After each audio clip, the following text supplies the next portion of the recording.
Cari telespettatori di Telechiara, ben trovati a questo speciale che la nostra emittente dedica alla 7ª edizione della Fiera Quattro Passi verso un mondo migliore, una fiera di economia e di giustizia che è giunta ormai alla 7ª edizione e si svolge per il secondo anno all'interno del Parco di Sant'Artemio, sede della provincia di Treviso. Una fiera che si è svolta l'ultimo fine settimana di settembre, 24 e 25 di settembre, che noi vi raccontiamo in questo speciale. Tema di quest'anno: un mondo di donne, spazi di economia al femminile. È un mondo di donne, appunto. Elena Mattiuzzo che rappresenta Telechiara, ma c'è anche Blu Radio Veneto con me, Mirko Cavallin. Dunque, gli ospiti che vedrete in questo speciale sono quelli passati nella nostra postazione da cui siamo stati in diretta il sabato 24, domenica 25 settembre, e sono quelli che poi Elena ha raggiunto nei vari stand. Tantissimi tra cui scegliere, pochissimi purtroppo quelli che si riescono a mettere in quest'ora e mezza circa di speciale. Un obiettivo è quello quantomeno di uguagliare le presenze dell'anno scorso. Il bel tempo insomma dovrebbe aiutare, poi vedremo alla fine se questi 42.000 saranno uguagliati o speriamo superati. Secondo me sì, anche perché dalla giornata di inaugurazione del sabato già erano 20.000 le presenze attestate, e proprio per raccontarvi l'inaugurazione vi facciamo vedere anche queste immagini. Un'inaugurazione che si è svolta all'interno dell'auditorium della sede della provincia con il presidente Leonardo Muraro e con Roberto Matterazzo, attuale presidente della cooperativa Pace e Sviluppo, che organizza naturalmente questa fiera. Una inaugurazione che si è svolta anche alla presenza di 500 studenti di tutte le scuole superiori di Treviso, che hanno voluto appunto tagliare il nastro insieme agli organizzatori e dare il via a questa 7ª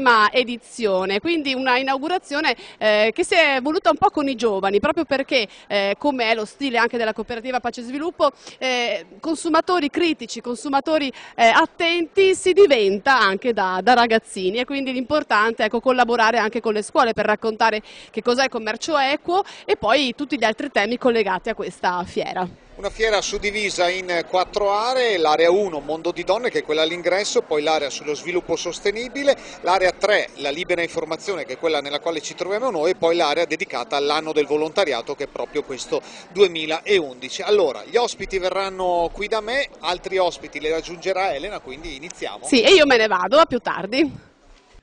La Fiera Quattro Passi verso un mondo migliore per il secondo anno è ospitata all'interno del Parco di Sant'Artemio, dove una volta sorgeva l'ospedale psichiatrico, ora invece sede della provincia di Treviso. Una area recuperata, e anche il significato appunto che è intriso in questo luogo, una volta luogo di dolore e di sofferenza, ora è diventato invece uno spazio che davvero può essere vissuto da tutti. E allora sentiamo anche le dichiarazioni del presidente della provincia, Leonardo Muraro, proprio sullo scopo e sul significato di ospitare proprio qui questa fiera. La cosa che più mi piace è i messaggi che lanciano questi ragazzi, i messaggi ecosolidali, i messaggi del rispetto delle materie prime, i messaggi nel rispetto anche della quotidianità, per far capire ai giovani, per far capire anche a tanti di noi che bisogna rispettare l'ambiente, bisogna rispettare le produzioni, le diversità, e soprattutto abbiamo bisogno di questi nuovi concetti, perché la vecchia economia ha dimostrato il proprio fallimento. Dobbiamo creare una nuova economia dove però il valore dell'uomo sia la parte più importante, il valore delle persone.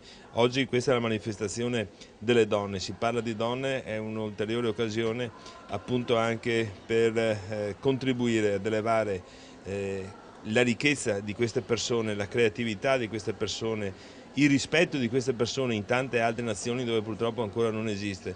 Parlare di donne significa parlare di coloro che lavorano da quando si alzano fino al momento in cui vanno a letto, perché lo dico sempre anche in tanti miei comizi, l'uomo parte alle 8 della mattina, va in ufficio, arriva a casa alle 5 e si guarda la partita alla sera in TV. La donna lavora, si alza, deve preparare i ragazzi perché vanno a scuola, deve mettere su la lavatrice, deve lavorare 8 ore, torna a casa, deve fare da mangiare, deve stirare, deve pulire, per cui la donna lavora il triplo, si può dire, rispetto all'uomo, e queste donne purtroppo vengono magari anche poco valorizzate anche in questa società dove c'è un grande rispetto per la donna.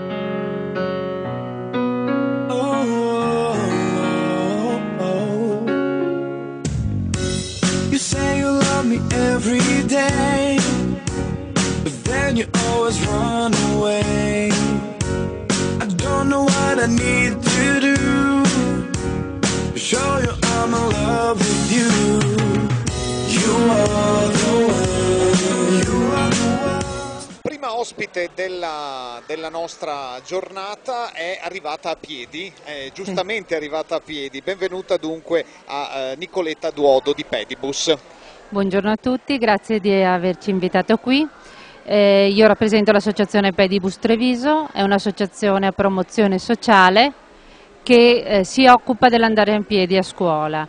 Noi sono 6 anni che lavoriamo con l'ULSS 9, le scuole e i comuni, in tutti i comuni dell'ULSS 9, per far sì che i bambini vadano a scuola a piedi. Siamo partiti con un pedibus sperimentale di 14 bambini, ora vantiamo una 70ina di linee in 10 comuni. Avete più linee della CTT? Sì, però i comuni sono 10 ormai, ecco, quindi, che hanno firmato protocollo, e abbiamo circa 1500 bambini che si muovono con questi giubbi, con una mantella, con un poncio da pioggia, perché il pedibus funziona tutti i giorni con qualsiasi tempo, e percorrono, ci sono questi serpentoni arancioni che percorrono un po' le vie delle nostre città. Ecco, il percorso più lungo di quanto può essere, insomma, per chi prende il capolinea, diciamo? Allora, intanto c'è da premettere che noi ci rivolgiamo principalmente alla scuola primaria, quindi i pedibus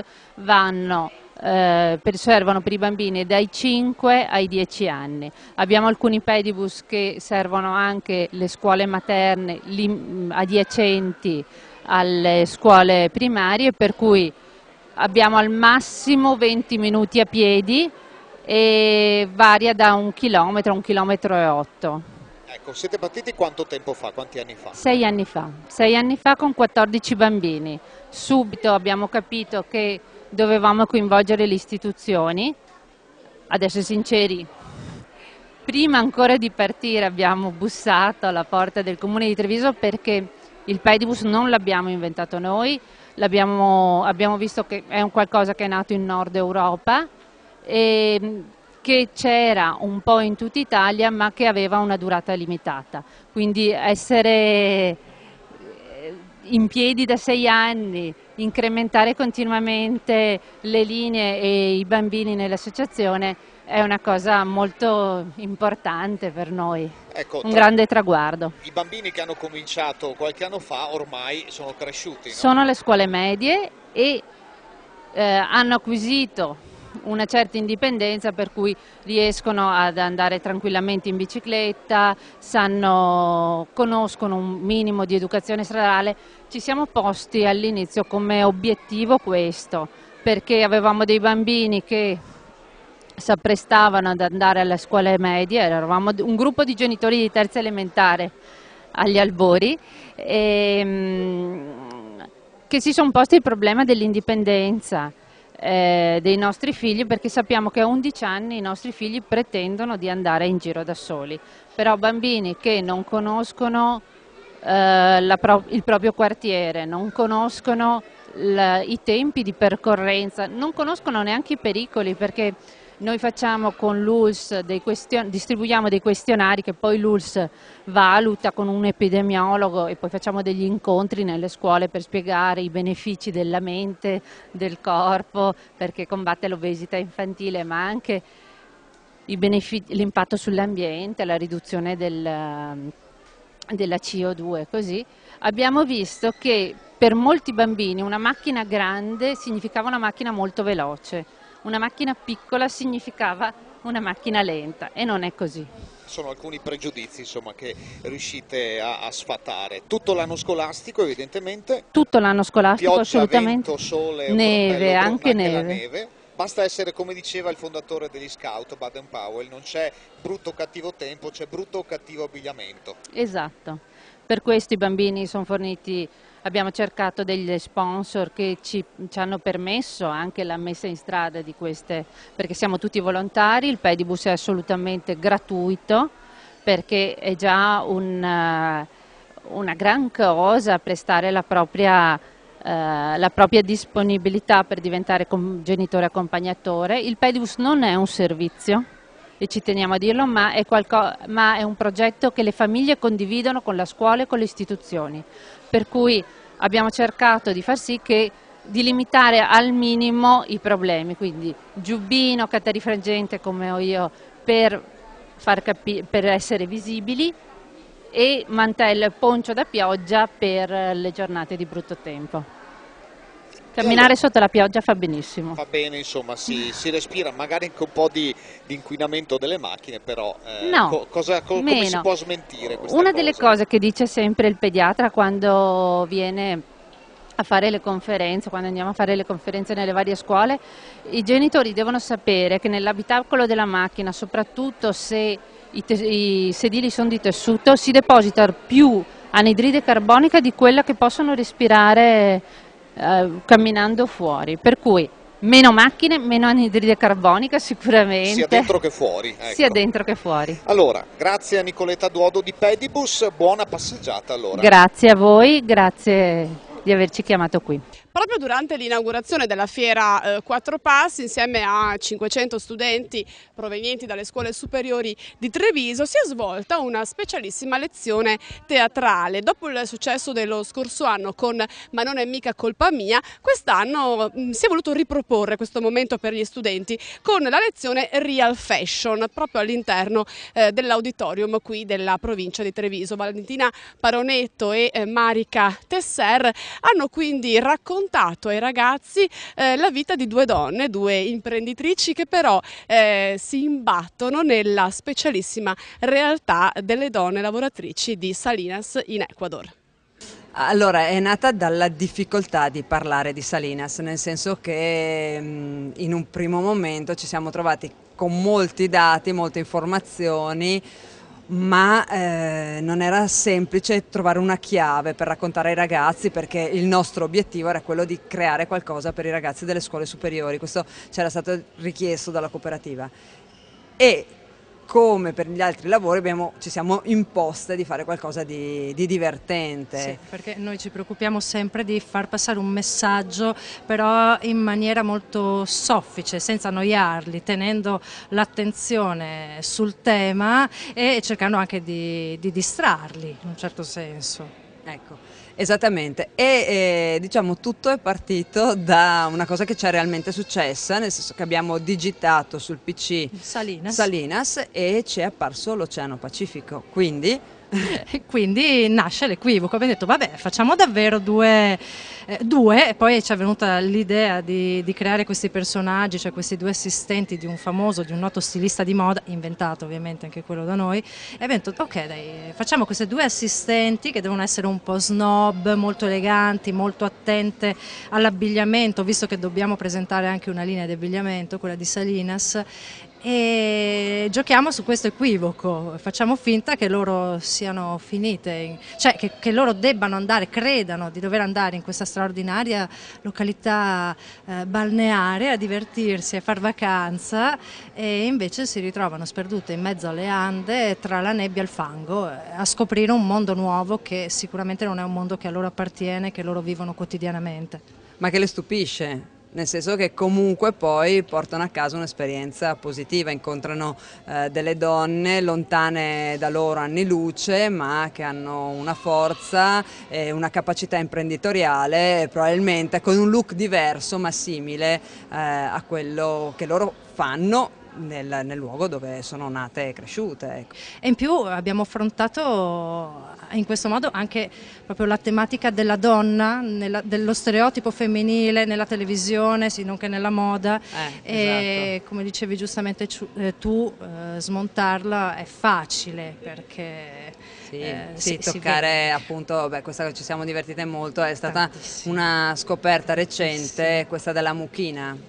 Sì. In treno 3/4 delle ragazze hanno la mucchina in borsetta perché si puliscono le mani costantemente, e noi abbiamo approfittato il cellulare ormai fa parte di noi, nel senso che tutte le comunicazioni avvengono attraverso questo strumento, e costruire anche due donne, perché queste non sono due adolescenti come c'era capitato no, sono donne adulte, che però hanno molto di adolescente in qualche modo.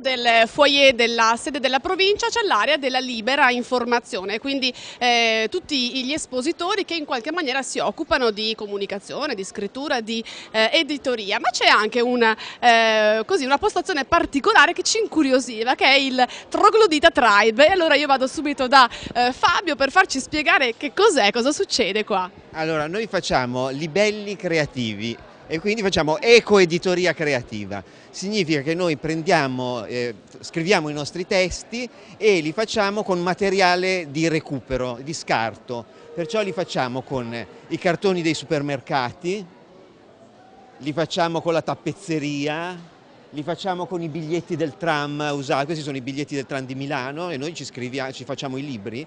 Le radiografie che si usavano una volta. No, non ci posso che sono veramente radiografie queste. Sono radiografie, sì.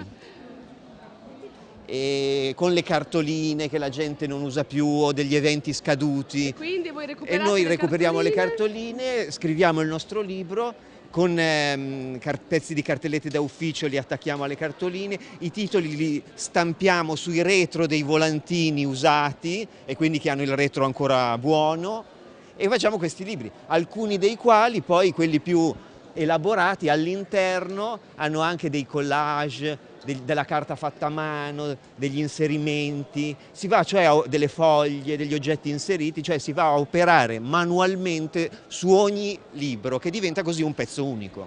Senti, ma come nasce un po' questa idea?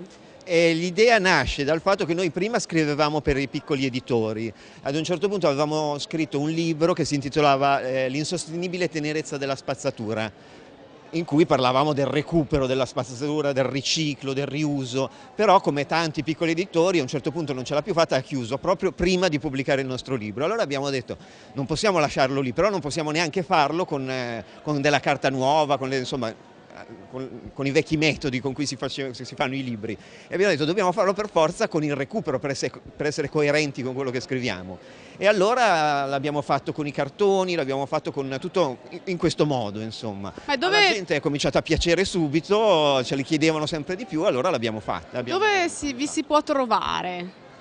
Noi giriamo fiere di questo tipo che hanno a che fare con la sobrietà, con l'ecologia, con la sostenibilità, oppure proprio della microeditoria, in queste situazioni, insomma. Degli scrittori riciclatori, quindi? Sì, certo, perché noi scriviamo, cioè sono completamente autoprodotti i nostri libri, quindi sia scriviamo i testi, sia facciamo tutta la rilegatura, gli interventi artistici e poi anche andiamo a cercarci i materiali, andiamo nei supermercati, andiamo nelle tipografie a chiedere gli scarti, andiamo nelle cartiere, andiamo dappertutto per trovare scarti da riciclare, da riusare per fare questi libri. E quindi i materiali li abbiamo capiti più o meno dove li trovate, anche i contenuti poi hanno ovviamente un legame, certo, con questa filosofia. Sì, certo, noi scriviamo su tematiche che hanno a che fare con la frugalità, la decrescita, il riuso. Il Tecnodigiuno ad esempio è un invito a cominciare a fare a meno per brevi periodi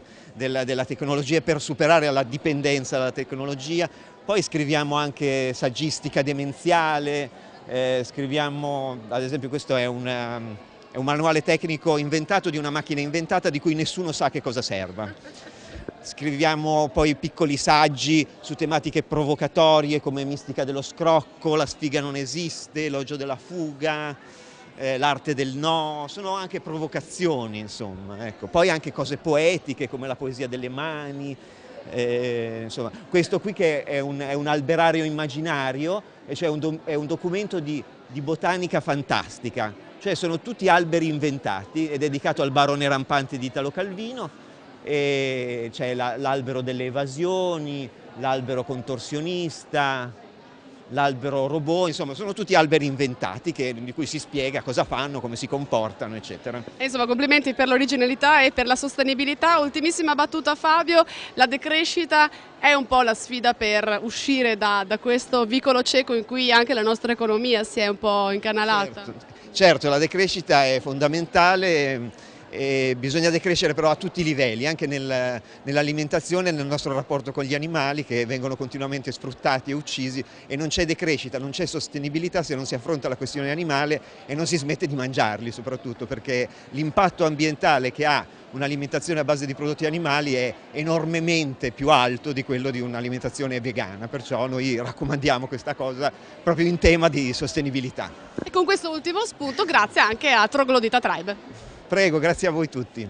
Un mondo di donne, spazi di economia al femminile, questo è il tema della 7ª edizione della Fiera Quattro Passi verso un mondo migliore al Parco Sant'Artemio di Treviso. Migliaia e migliaia di persone che stanno gremendo in queste ore il Parco Sant'Artemio con tutti gli stand, quest'anno distribuiti in modo certamente più funzionale, quindi sono più fruibili da parte di tutti. Esperienza al femminile, allora mi fa piacere avere un'altra donna a questo microfono, alla nostra postazione. Do il benvenuto a Lucia di Sisifo. Buon pomeriggio. Sisifo, per chi ha studiato un po' di cultura classica, era un antico eroe greco, esattamente, giusto? Ecco, e che dà il nome alla vostra realtà. Sì, giusto. Spieghiamo questo legame. Sì, il mito è quello di Sisifo che appunto spinge il masso che una volta in vetta torna di nuovo a valle e lui costantemente appunto riprende a spingerlo con tenacia. Le famose fatiche di Sisifo che alla fine risultano inutili perché uno continua a faticare sempre, no?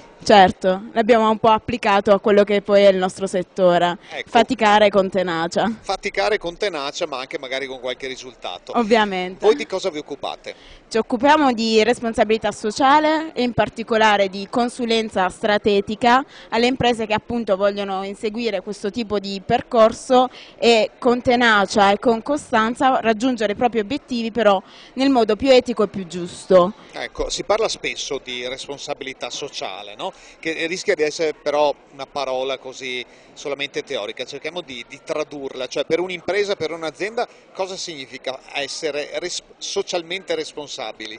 Essere socialmente responsabili vuol dire principalmente fare le scelte che sono quelle di un'impresa, quindi sono scelte fondamentalmente economiche, strategiche, però sono anche scelte giuste, sono scelte giuste dal punto di vista dell'impatto ambientale, che viene il più possibile azzerato, dal punto di vista sociale, che in quanto l'impresa stessa cerca di avere un risvolto positivo sull'ambiente che la circonda, e quindi non è un agire solo in finalità del proprio profitto a breve termine, ma è un agire sul lungo termine che abbia un impatto ambientale appunto zero e un impatto sociale sicuramente elevato.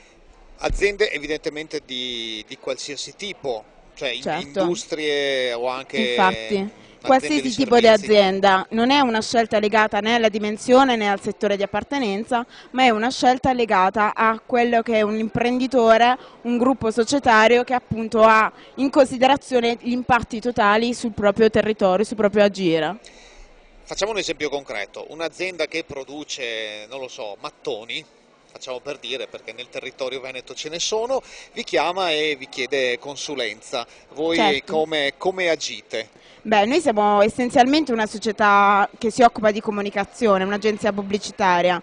Sicuramente i primi step potrebbero essere quelli di un promozionale ecologico e quindi scegliere un tipo di gadget che sia fatto in mater B, in ecoallena o in materiale riciclato, in modo tale da avere un'idea originale ma appunto ad impatto zero. Poi potremmo suggerire sicuramente una pubblicazione su alcune riviste specializzate, su altra economia, vita, valori o sul portale Zoes. A questo si aggiunge una serie di consulenze più specifica, ad esempio il passaggio a banca etica o a un'assicurazione sostenibile tipo CAES, a un operatore telefonico no profit come può essere Livecom. Quindi ci sono una serie di scelte appunto concrete che poi vanno a realizzare quella che è proprio la responsabilità dell'impresa stessa. Ecco, parlavi di pubblicità, no? È un'impressione da telespettatore che gli spot ultimamente, dico gli spot in generale, quando hanno un richiamo all'ecologia, il nostro prodotto è verde, è bio, eccetera, è un di più, cioè nel senso che è un aspetto che acchiappa, passatemi il termine, lo spettatore e il consumatore. Certo, sicuramente, è per quello che bisogna distinguere tra il greenwashing e quindi tra l'impresa che dice di essere sostenibile e verde e l'impresa che in realtà poi sceglie un percorso appunto concreto.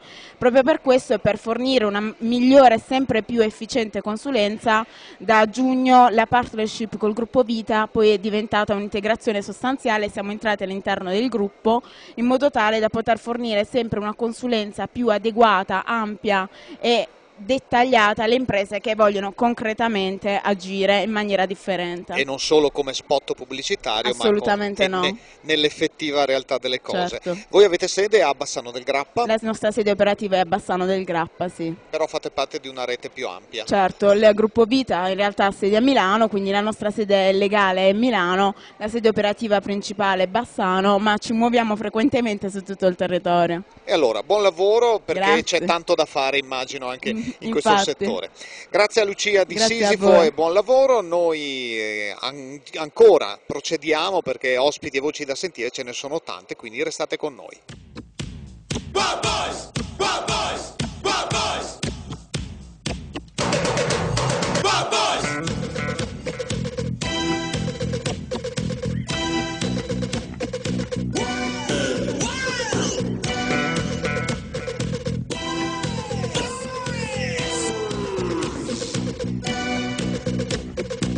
The wild boys are calling on their way back from the fire.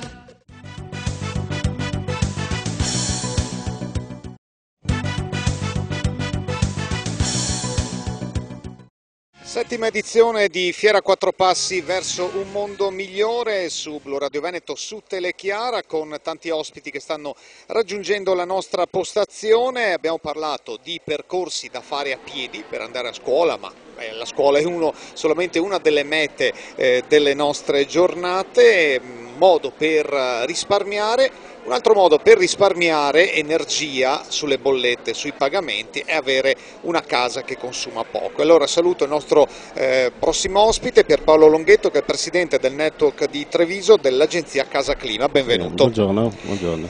Dunque, Casa Clima ci fa pensare appunto a case che consumano poco. Come fa una casa a consumare poco? Sono le persone che consumano o le case anche? No, sono le case che consumano. Difatti noi compariamo adesso automobili Euro 4, Euro 5, quindi hanno già delle capacità di controllo sul livello di emissioni, ma per le abitazioni ancora questo non c'è. E quindi il grosso sforzo dell'agenzia Casa Clima, che è un organismo di natura pubblica, emanazione dell'amministrazione provinciale di Bolzano, che da anni si è impegnata su questo settore, che è proprio quello di sensibilizzare e controllare verso un'edilizia a basso consumo energetico, sia sulle nuove abitazioni che sulle abitazioni esistenti. Ecco, allora, cerchiamo di fare degli esempi concreti. Come fa una casa a risparmiare energia? Il risparmio, difatti, quello che caratterizza soprattutto l'approccio Casa Clima è quello che è l'involucro a dover essere ben coibentato per ridurre il fabbisogno di energia. Se teniamo presente che il 40% dei consumi energetici globali è legato all'edilizia, noi ci rendiamo conto di quale sia il potenziale di riduzione dei costi energetici, non solo dal punto di vista economico ma anche e soprattutto dal punto di vista climatico, quindi per minore produzione di anidride carbonica e quindi per un migliore equilibrio climatico a livello generale. Quindi ci sono aspetti sia economici che di natura generale che spingono in questa direzione. Allora, una casa che viene costruita nuova con questi criteri evidentemente ha già in sé tutte queste potenzialità. Com'è una casa nuova con questi criteri? Una casa nuova è una casa essenzialmente ben coibentata attraverso soluzioni tecniche che chi come me ha seguito anche i corsi di formazione presso l'agenzia Casa Clima ha imparato ad usare, ad avere dimestichezza con queste soluzioni tecniche che riguardano sia l'involucro complessivo, dalle pareti, le finestre, il tetto, ma anche l'attacco a terra dei fabbricati. ed è questa la chiave di volta per rendere degli involucri parsimoniosi dal punto di vista energetico. L'impiantistica segue, nel senso che ovviamente se il fabbricato in sé consuma poco, anche l'impiantistica non ha bisogno di avere dimensionamenti come quello che hanno invece le nostre case tradizionali. Invece una casa, diciamo, tradizionale che ha qualche decennio di vita alle spalle, volendo farle risparmiare qualcosa di più? Si possono seguire sempre questi criteri costruttivi. Chiaramente sono più complessi da gestire in un edificio esistente rispetto a un edificio ex novo. Io do solo due dati quantitativi per far capire la dimensione del problema. Una casa clima A, secondo i parametri dell'agenzia Casa Clima, consuma 3 litri di gasolio al metro quadro all'anno. Un edificio comune che viene costruito negli anni 70-80 con i criteri tradizionali consuma intorno ai 15-20 litri gasolio metro quadro anno. Quindi circa 5-6 volte di più. Esatto, quindi questi sono quantitativamente ma anche qualitativamente i punti di partenza e di arrivo. E quindi l'incidenza sia poi sul bene dell'ambiente, sulle tasche? E certamente, insomma, questo è il grosso vantaggio. Anche se immagino che una casa di questo genere, una casa clima, possa costare un po' di più della media. Ma non eccessivamente di più, i parametri di costo vanno dall'8 al 12% come incremento di spesa. È anche vero che poi il beneficio che se ne ha nella gestione concreta della casa per gli anni a venire è un beneficio senz'altro significativo. Il parametro è quello che ho già detto, quando abbiamo un riferimento a litri di gasolio al metro quadro anno, uno si fa un conto in tasca anche automaticamente. Certamente. Domanda che può essere retorica forse di questi tempi, ma va fatta: a livello di incentivi? Ma incentivi sono quelli nazionali, se teniamo presente che comunque l'approccio Casa Clima è più restrittivo dal punto di vista dei valori in gioco rispetto alla normativa nazionale, questo ne va a beneficio della possibilità di acquisire incentivi fiscali come quelli famosi del 55% che tutti conosciamo. Bene, allora, se avete la possibilità magari pensateci per i figli, per i nipoti, insomma una casa a basso impatto energetico. Grazie a Pierpaolo Longhetto, Presidente del network di televisore dell'agenzia Casa Clima. Grazie a tutti e grazie agli ascoltatori.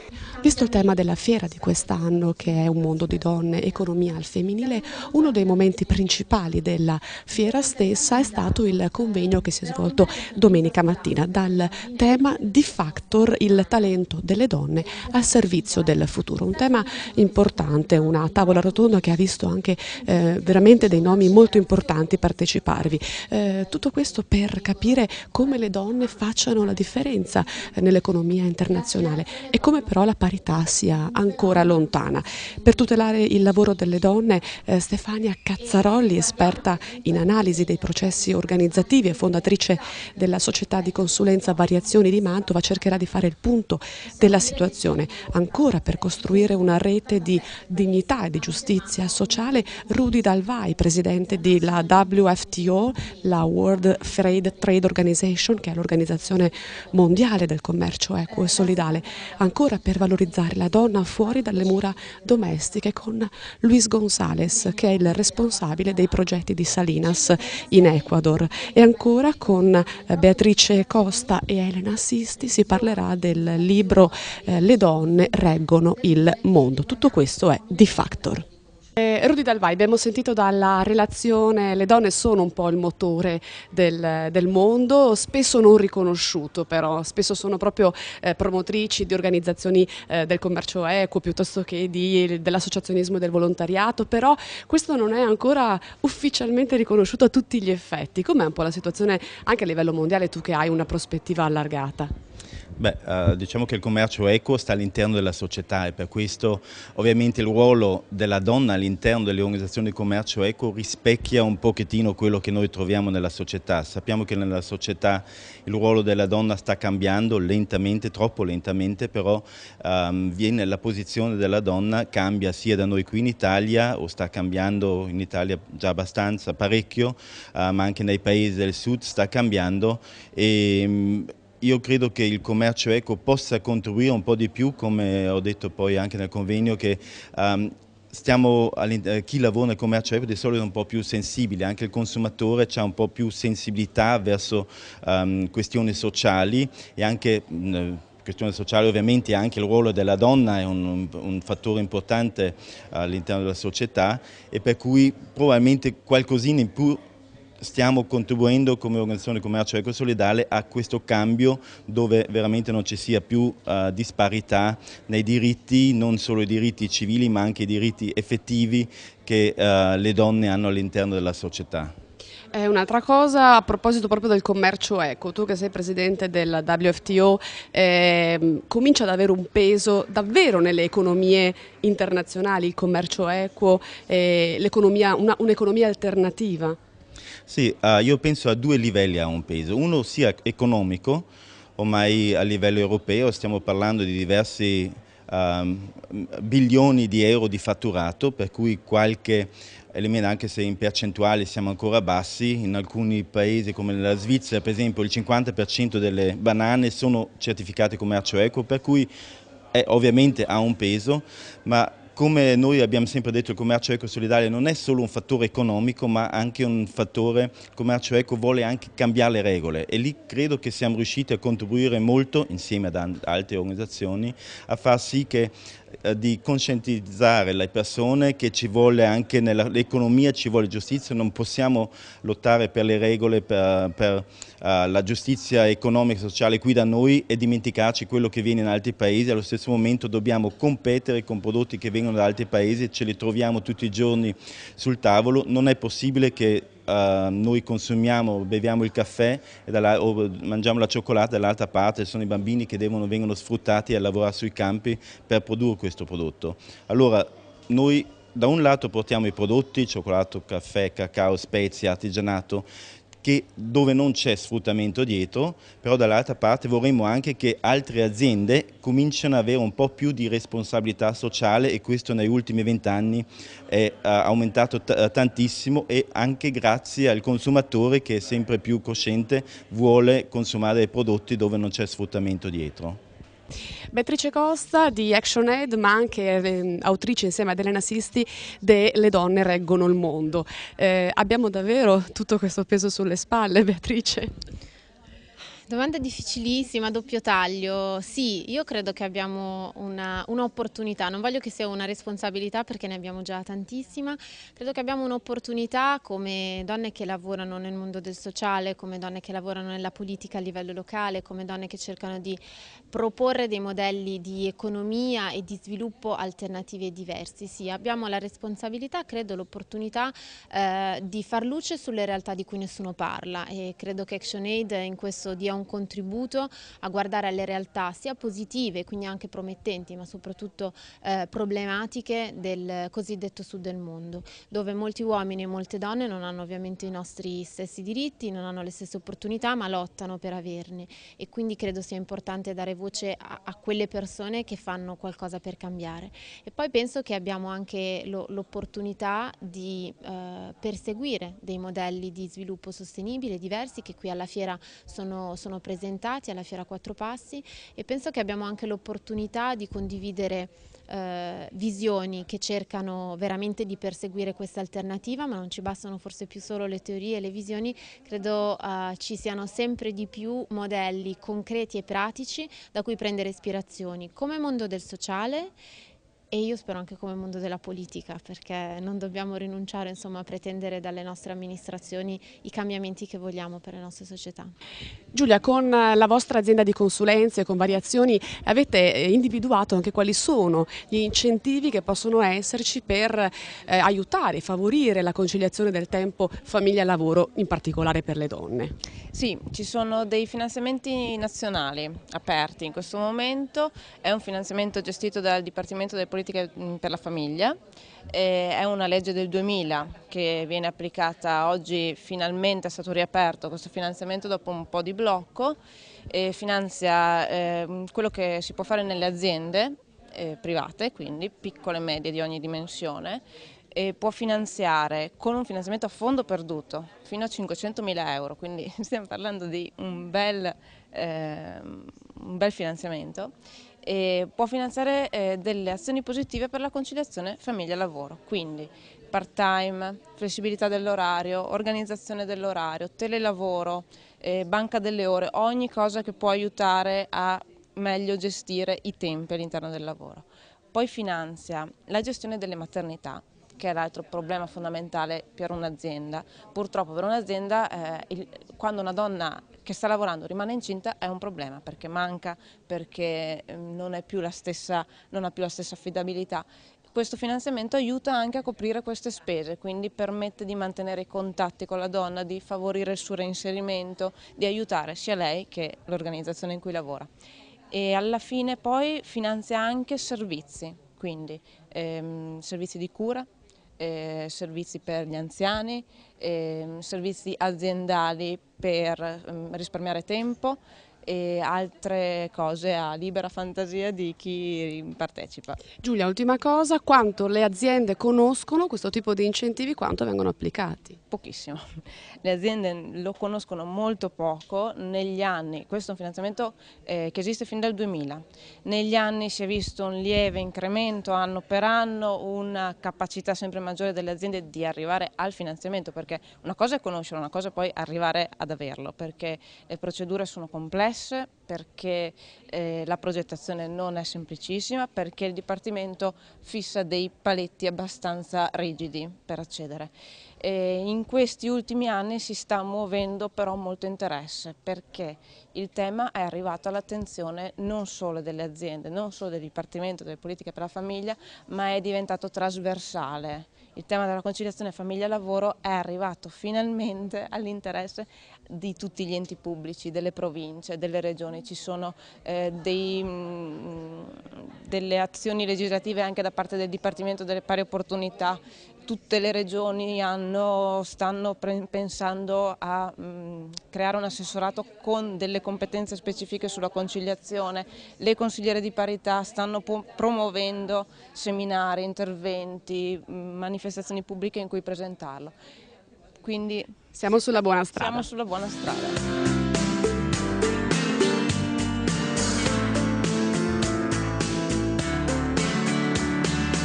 Non parlarmi di filosofia, tanto non attacca alla geografia. Delle tue abitudini è nota oramai, atolli dispersi in oceani di... L'economia solidale e sostenibile ha tantissime sfaccettature, quelle che la Fiera Quattro Passi da 7 anni appunto cerca di mostrare e di raccontare ogni anno. Sono 4 i settori nell'edizione di quest'anno, uno dei settori che è quello in cui ci troviamo è quello della comunicazione e dell'informazione. L'informazione si fa appunto con i mezzi come la radio, la TV, internet, si fa da secoli attraverso i libri, si fa informazione e formazione, si fa cultura. E allora c'è un'iniziativa promossa dalla cooperativa Pace e Sviluppo, che è il principale promotore della Fiera Quattro Passi. L'iniziativa si chiama Liberi Libri, ne parliamo con Licia, una donna giustamente, tema di donne, benvenuta. Grazie. Liberi libri vuol dire che questi libri vanno un po' dove vogliono?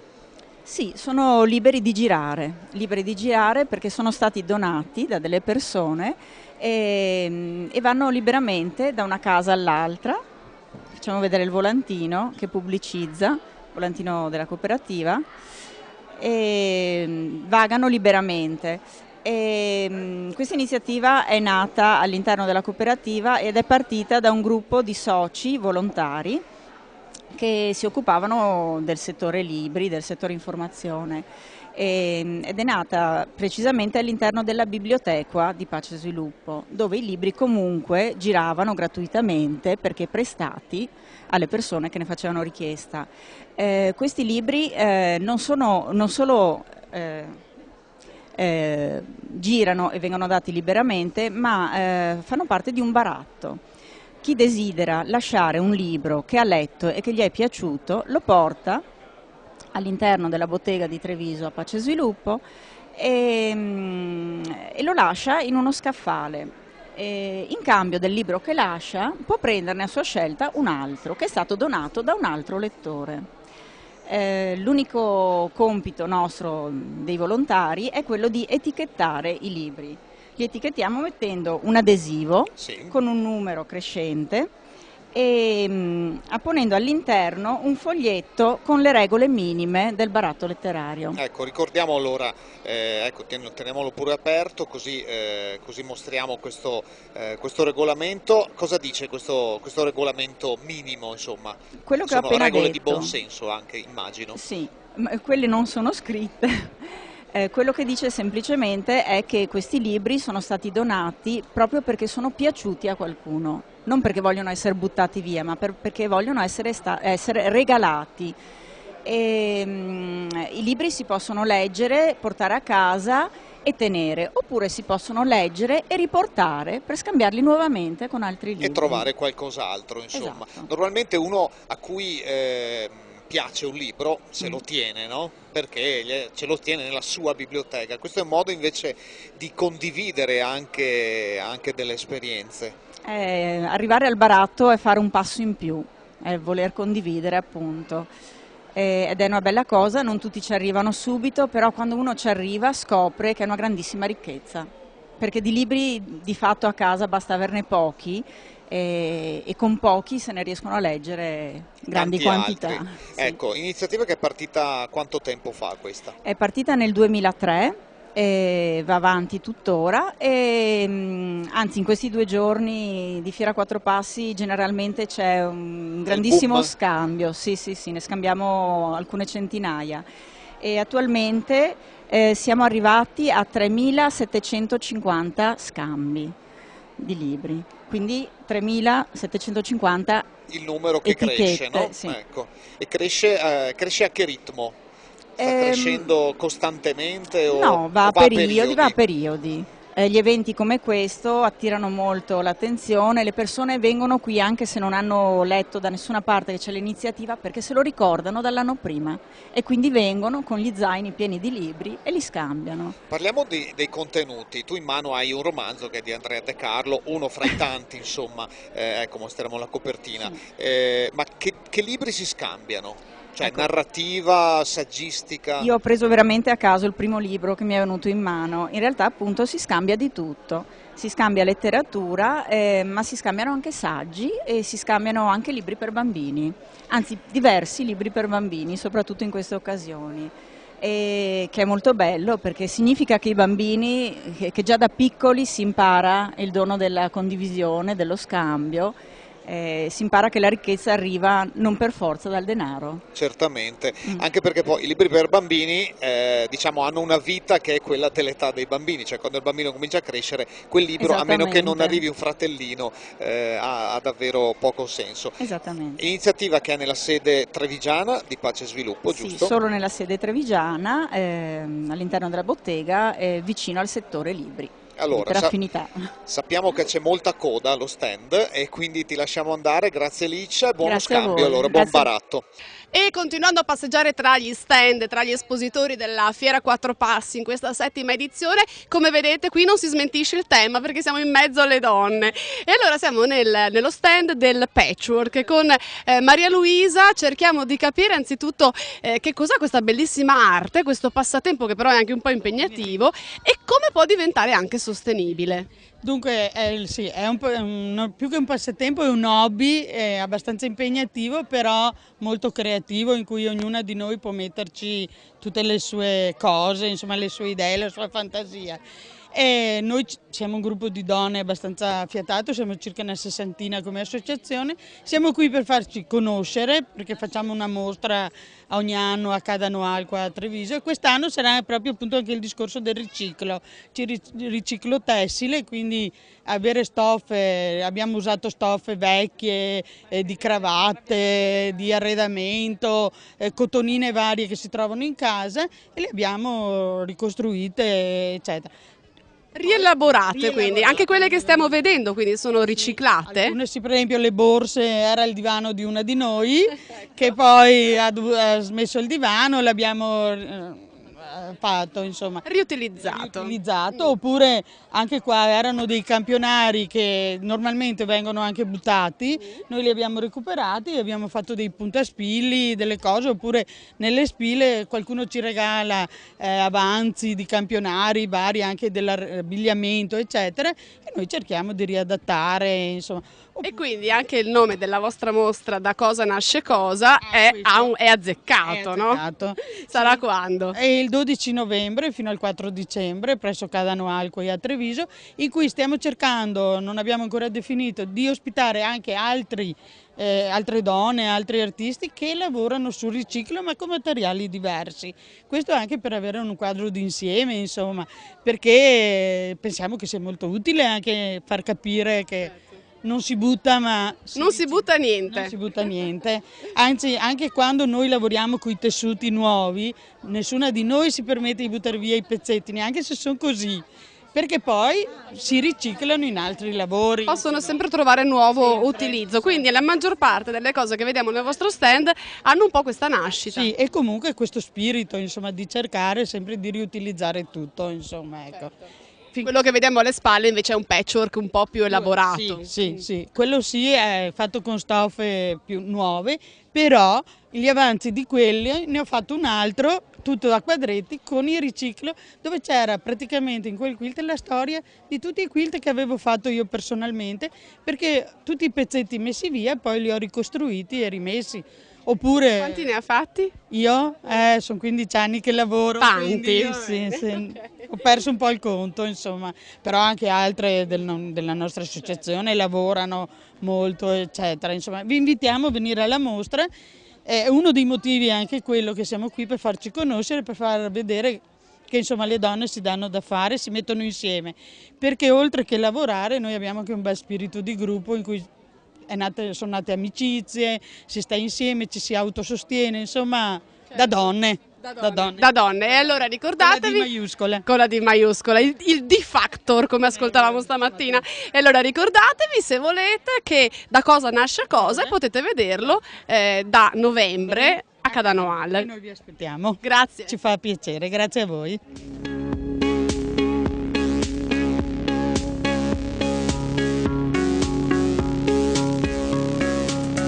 Sere calde e umide, quanta gente si diverte, ma io sono distante, guardo le cose e penso a te. Questa estate strana che mi porta ancora con te. Questa estate strana che mi porta ancora con te, con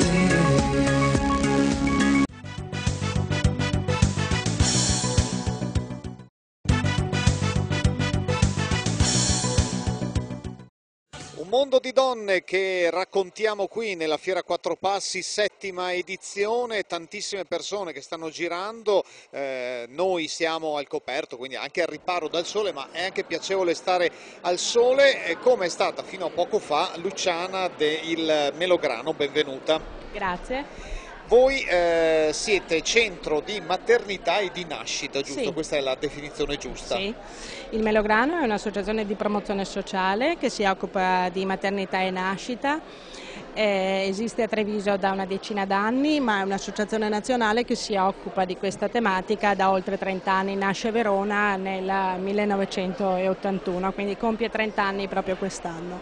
Di che cosa ci occupiamo? Ci occupiamo di future neomadri, dei loro bambini, e da qualche anno abbiamo anche iniziato la nostra attività rivolta ai padri. È un tema molto sensibile, una richiesta che viene forte anche dai padri, fermo restando che la nostra è un'associazione di donne nata da e per volere delle donne, in particolare a sostegno del periodo dopo la nascita dei propri figli. Ecco, è importante coinvolgere anche i padri, certamente, Sì, diciamo che nelle fasi in cui tocca a loro, evidentemente. Diciamo che fino a qualche anno fa il ruolo del padre era certamente un ruolo marginale rispetto alla cura e all'accudimento dei figli, cosa che per fortuna dico non è più così, e c'è una ricerca proprio di conoscenza, di informazione rispetto al sostegno da dare ai propri figli e da dare alle proprie compagne, che viene richiesta proprio dai padri.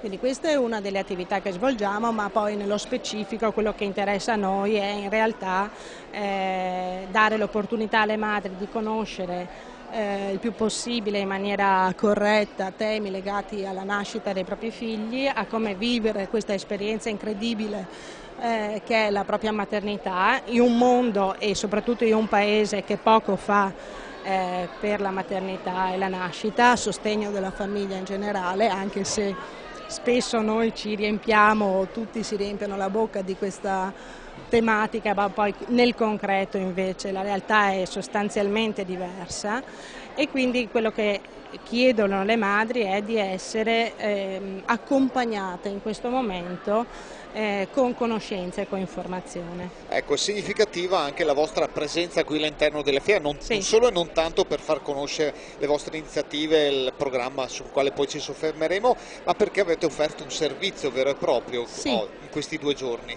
Sì, noi siamo presenti in questa fiera e dopo essere state richieste, insomma ci è stata chiesta la nostra partecipazione, abbiamo offerto un servizio che è quello di avere uno spazio dedicato per le madri che allattano al seno e uno spazio dedicato per il cambio dei bambini, e quindi è un punto dove le madri e i papà hanno potuto venire a cambiare i loro figli e hanno potuto venire ad allattare i propri bambini. Per noi l'allattamento è un argomento importante, direi equo e solidale, ci sta proprio a tema. Partire dall'allattamento materno, il sostegno all'allattamento materno vuol dire a volte veramente stravolgere per certi versi la vita di una persona, cioè un bambino che ha iniziato con una buona e sana alimentazione sarà seriamente un bambino che sia sotto il profilo affettivo, emozionale, ma anche rispetto alla propria salute avrà delle caratteristiche importanti e anche equo e solidale perché è poco oneroso, l'allattamento al seno non ha costi, il latte viene prodotto dalle madri, tutte le madri possono produrre il proprio latte e quindi già questo dal punto di vista anche economico per le famiglie non è una cosa da sottovalutare. E poi anche prosegue perché i bambini allattati anche in maniera prolungata, come dice l'Organizzazione Mondiale della Sanità, sono bambini che poi anche rispetto all'alimentazione, ciò che verrà dopo, avranno esigenze diverse. E quindi tutto nasce da lì, una cultura che nasce dai primi momenti di vita dei propri figli può portare poi a delle persone eque e solidali. Un punto di partenza dal quale trarre tante informazioni. E allora, grazie a Luciana, grazie a tutte le mamme del Melograno e buona fiera. Grazie mille. Un altro dei momenti speciali della Fiera Quattro Passi è sicuramente la sfilata Equo a Porté, dove sfilano i modelli che arrivano direttamente dall'Ecuador, dal progetto di Salinas proprio curato dalla cooperativa Pace e Sviluppo, nuova collezione di abbigliamento, accessori equi e solidali in lana e per far conoscere al grande pubblico le lane pregiate di alpaca, di lama, le tinte naturali e i modelli originali per donna, uomo e bambino che provengono da Salinas, come a dire davvero una sfilata equa e solidale.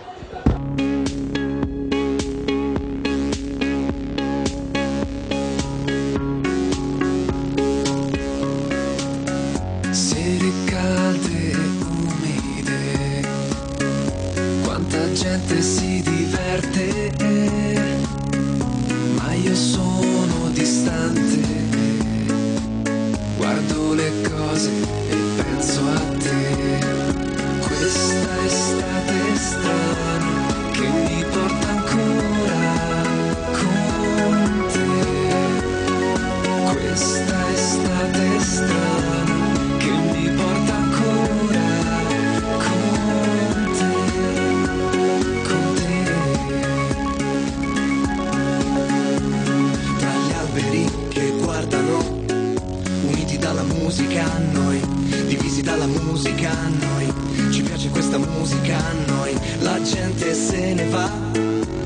voglia di restare qui.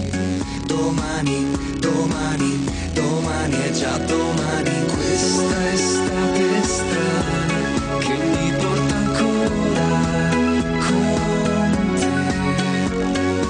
Questa estate strana che mi porta ancora con te, con te.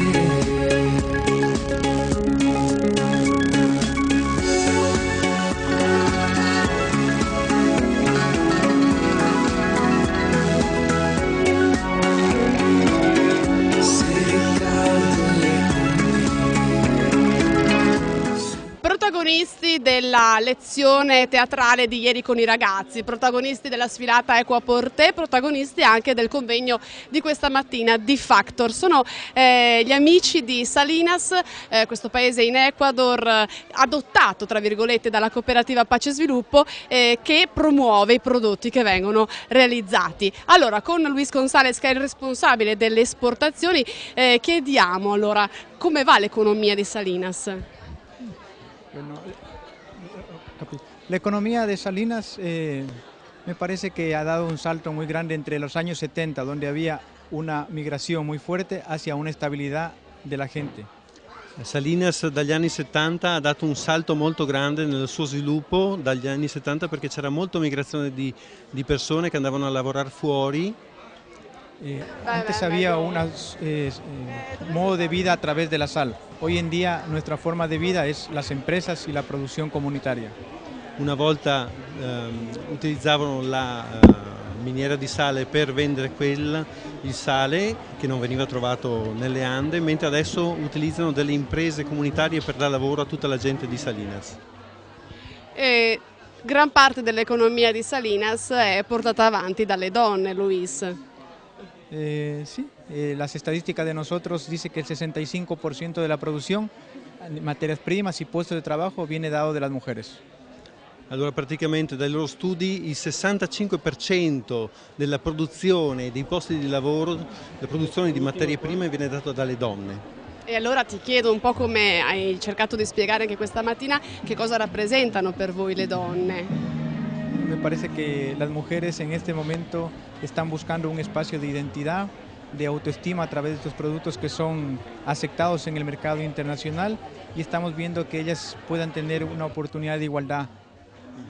Allora praticamente le donne in questo momento, producendo queste materie prime, questi maglioni che vengono poi venduti anche all'estero, stanno cercando un momento di autostima e anche di miglioramento della loro vita. Questa mattina dicevi le donne devono cercare uno spazio, gli uomini devono darglielo e loro devono saperlo sfruttare. Es una frase sencilla de decirla, mas en un medio machista debemos tratar de cumplirla. Allora praticamente questa è una frase molto semplice, però essendo comunque la società dell'Ecuador macista, bisogna cercare di comprenderla. Grazie.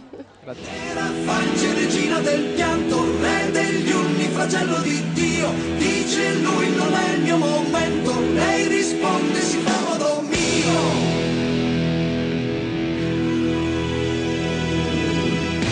Voleranno un'aquila, un falco, lotteranno all'alba per noi. Si vedrà chi vola più in alto, se il mio falco vince ti avrò.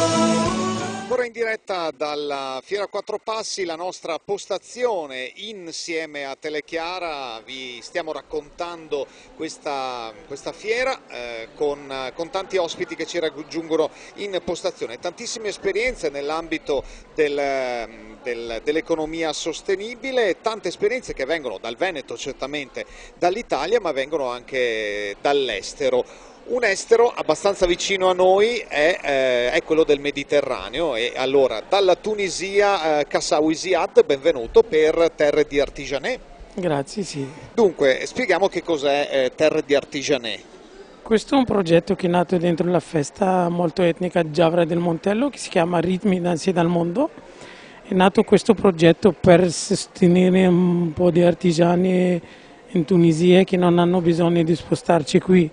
Siamo 5 famiglie che lavoriamo giù, artigiani brave che facciamo un po' di ceramica.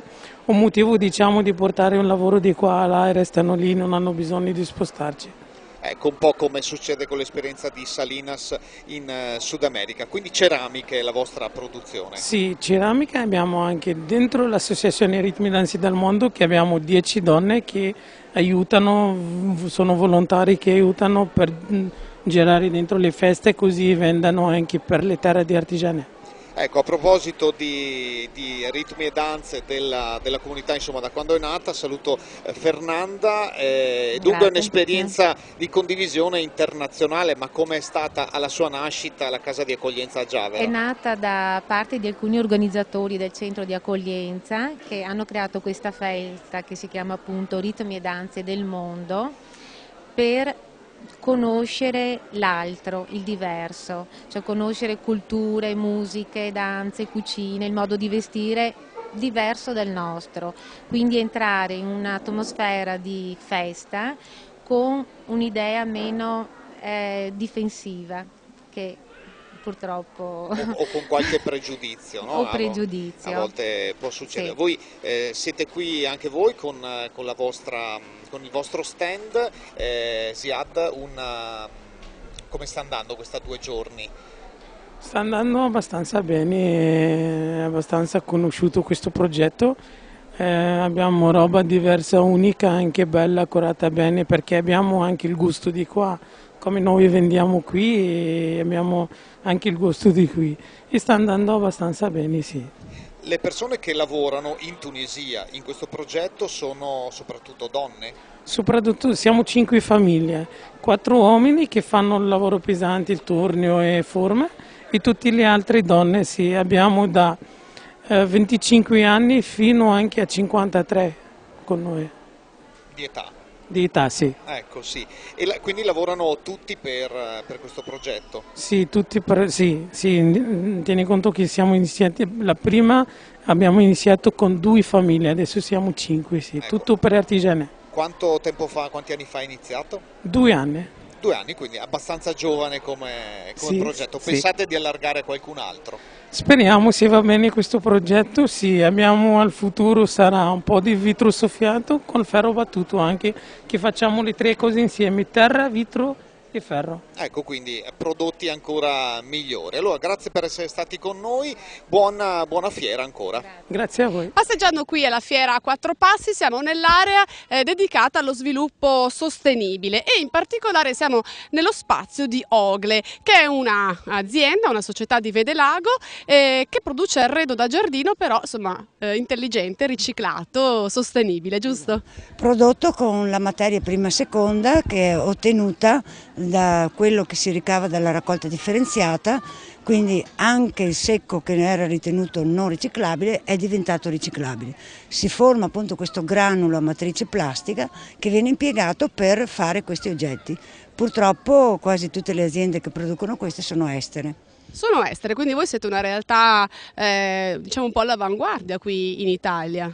Sì, abbiamo implementato, le nostre sono tutte ricerche europee, quindi con partner europei, i quali hanno attivato la filiera del riciclo, cioè rimettere in ciclo produttivo quello che si ricava dalle raccolte differenziate.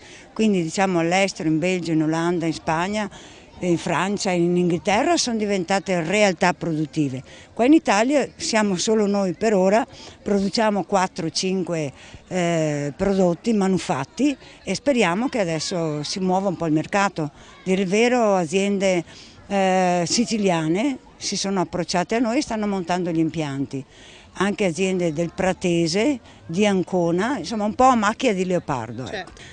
Abbiamo anche altri esempi. Dove ci sono i contenitori delle piante, per esempio. Le panchine, le staccionatine per fare gli arredi, poi dentro abbiamo delle pavimentazioni e poi nel settore edilizia per fare quei blocchi che essendo strutturali, i blocchi in cemento, aggiungendo un 20-25% di granulo diventano fonoassorbenti, diventano antisismici. Quindi il bello è che da questi materiali di riciclo si hanno delle performance positive superiori ai manufatti realizzati con il solito sistema tradizionale. E poi le piste ciclabili, per esempio, che essendo alleggerite, essendo fonoassorbenti, non danno quel fastidio alle gambe, quindi non provocano problemi. Che risposta avete dalla gente che vi sta chiedendo, insomma, che cosa esponete e alla quale spiegate tutto questo? Guarda, la maggioranza della gente già ci conosce, perché navigano in internet, soprattutto i giovani, navigano, sanno, la difficoltà è di implementare sul territorio, questo non spetta a noi ma all'ente pubblico.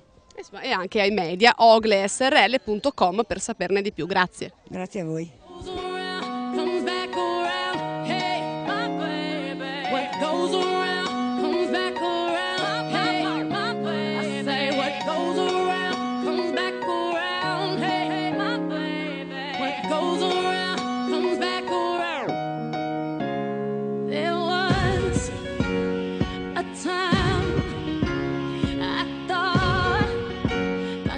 Continuiamo la nostra passeggiata, siamo sempre nell'area dedicata al mondo del volontariato e anche in questo caso sono in compagnia di due donne, Barbara ed Alessia, che ci raccontano che cosa fanno in questo stand. Allora, intanto si chiama Famiglia in Progetto. Sì, noi siamo un gruppo di mamme volontarie di Maserata sul Piave che abbiamo così creato gruppo per proporre il riuso e il riutilizzo dei vestiti della fascia di età 0-12 anni, per educare alla cultura del non buttare via e del far rigirare quindi questi vestiti, e quindi abbiamo creato questo gruppo che si trova il primo sabato del mese nel Palazzo delle Attività Ricreative vicino al municipio. Raccogliamo vestiti, li controlliamo, quindi in base al loro stato li controlliamo e li scegliamo e poi li offriamo. Le offerte sono minime. Quello che viene raccolto viene devoluto all'interno del territorio per progetti legati comunque sempre al sociale. E allora però Alessia, chiediamo, è facile far passare questa filosofia?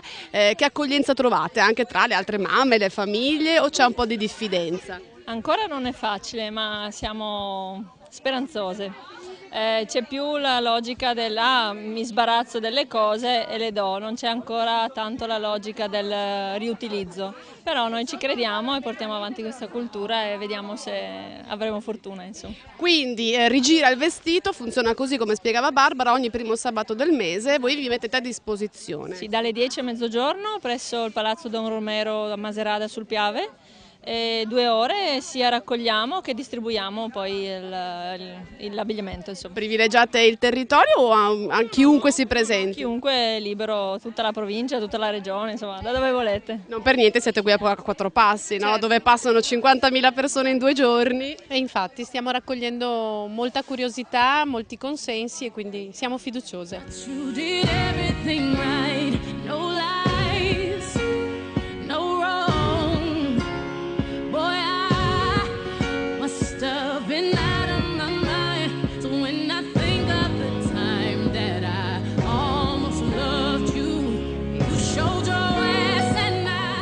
E siamo allora verso la chiusura con 2 ospiti con i quali ci intratteniamo appunto in questa parte finale di questa esperienza della Fiera Quattro Passi. Sono un po' trafelati, ma vedo delle facce sorridenti. Roberto Matterazzo, presidente della Cooperativa Pace e Sviluppo di Treviso, Alessandro Franceschini, presidente nazionale di Agices, l'associazione che riunisce tutte le esperienze di commercio eco e solidale in Italia.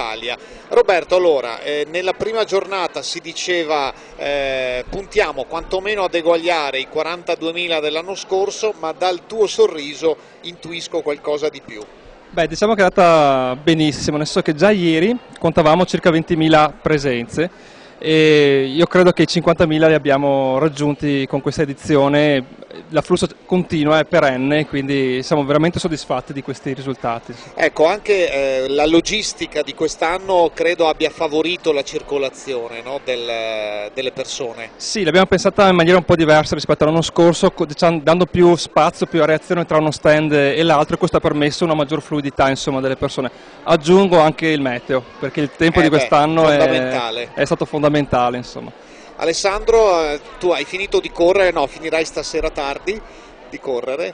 Sì, guarda, è un bellissimo colpo d'occhio. Adesso sono appena arrivato dall'ingresso dove ci sono dei bus navetta che continuano diciamo, a far scendere tantissime persone, e ci sono tutti appunto tantissime persone che stanno arrivando anche a piedi, in bicicletta, prima facendo un giro appunto tornando a Treviso. Ho visto proprio che c'è una specie di processione da Treviso fino a Sant'Artemio, che sono circa 3 km, appunto complice anche il sole, veramente tantissime persone stanno arrivando a piedi o in bicicletta, anche accogliendo il nostro suggerimento di venire appunto con mezzi di mobilità sostenibile, appunto quali i pedali o i piedi. E ecco, la cosa importante è che abbiamo dei riscontri molto positivi dagli espositori, e questo ci rende molto contenti, nel senso che quest'anno, anche appunto un po' per la logistica che dicevi tu, gli espositori hanno l'occasione proprio di incontrarsi con i visitatori, di spiegargli le loro proposte, e quindi diciamo un po' l'obiettivo, che è quello di favorire le buone pratiche, di favorire dei comportamenti che poi durino per tutto il resto dell'anno, l'abbiamo in qualche modo centrato. Questo tipo di iniziative del commercio eco e solidale prevede certamente un impegno, perché per cambiare un po' atteggiamento, modalità nelle cose ci vuole la buona volontà, ma sono alla fine pratiche facili, cioè che con impegno magari non tanto, ma anche suggerimenti semplici che si possono attuare. Sì, certo, alcuni esempi, giusto mentre si passano negli stand si vedono. Pensiamo all'acquisto per esempio di prodotti da produttori, di prodotti di agricoltura biologica, quindi il fatto di privilegiare il produttore più che il distributore, ma pensiamo anche a prodotti del commercio ecosolidale, in cui c'è il tema della giustizia sociale, quindi il pagare un prezzo equo, un prezzo giusto ai produttori del sud del mondo, piuttosto che garantire un certo tipo di economia sempre lì al sud del mondo. Ma pensiamo anche a tutto il tema dello sviluppo sostenibile, il risparmio energetico, piuttosto che la bioedilizia, il turismo responsabile, il co-housing. Sono tutte proprio esperienze concrete che veramente non ci vuole molto, e con poche attenzioni, io direi, si possono veramente mettere in pratica, e siccome questa è la bellezza della fiera, è il motivo anche per cui tanta gente ritorna, perché poi l'altra cosa interessante è che si vedono molti volti nuovi, ma anche molti volti di persone che sono già passate, che sono entusiaste di ritornare un'altra volta in fiera per vedere appunto magari altre buone pratiche da portare a casa. Il prossimo anno la fiera si terrà a maggio, quindi a maggio 2012, nella terza settimana di terzo weekend di maggio, perché vorremmo farla diventare una festa di primavera. Magari le giornate più lunghe, quindi anche l'idea di festeggiare, no? Un po' di più la notte. E allora vi lasciamo alle ultime ore di chiusura, poi a rimettere a posto e fare i conti, li faremo con calma nei prossimi giorni. Grazie Roberto. Grazie. Grazie Alessandro. Grazie a tutti, ciao. Ecco, li salutiamo, una brevissima interruzione prima di arrivare alla conclusione anche con Elena Mattiuzzo, che nel frattempo è rientrata dal suo giro negli stand.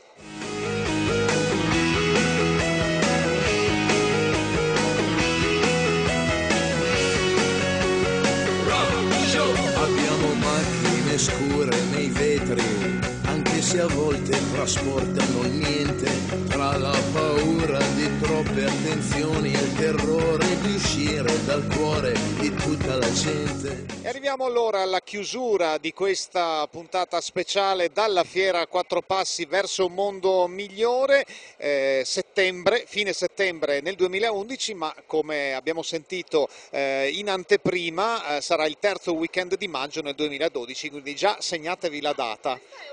Tu sei appena arrivata. Io sono appena arrivata, ho sbirciato, visto che c'erano Alessandro e Roberto qui per la chiusura, ho sentito 50.000 come numero, insomma più o meno. A maggio, va bene, a maggio va bene.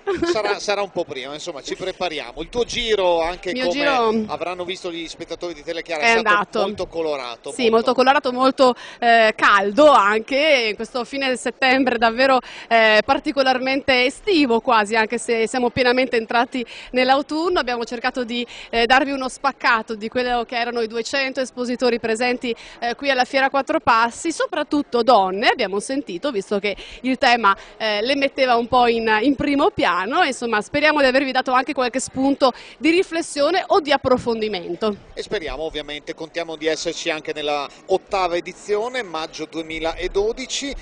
Il tempo solamente di ringraziare i nostri compagni di viaggio che non si si vedono dalla parte tecnica e di Daici per Blu Radio Veneto.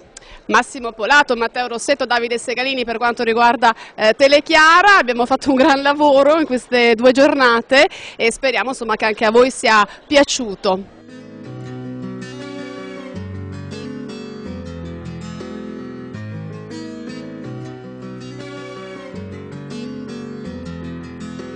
Baby, baby, when we first met, I never felt something so strong. You were like my lover and my best friend, all wrapped in one with a ribbon on it. And all of a sudden, you went left. I didn't know how to follow. It's like a shot that spun me around, and now my heart's dead. I feel so empty and hollow, and I never give myself to another the way I gave it to you.